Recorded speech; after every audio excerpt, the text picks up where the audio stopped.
trained in many areas. I assure you of our support, my personal support, that of the government of Kenya through the Ministry of Foreign Affairs and Diaspora Issues, and that of the people of Kenya. Each and every one of you, as you go forth into your stations beginning tomorrow,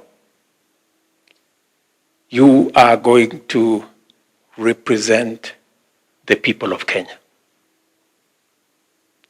I haven't appointed anybody here because of the village they come from, the community they come from, or the region they come from.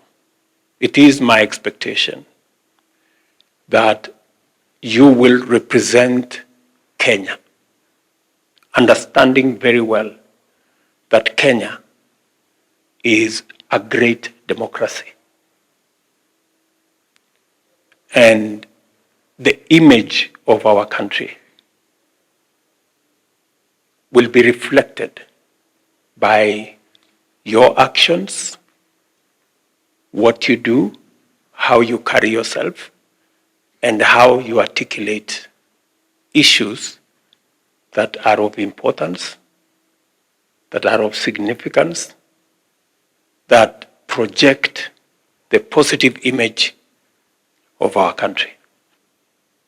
I expect no less from you to push for the interest of Kenyans, Kenyan companies, Kenyan businesses, Kenyan entrepreneurs, to make sure that it is your responsibility to be available to support Kenyans wherever you will be, to support their pursuits, their interests, and to protect them.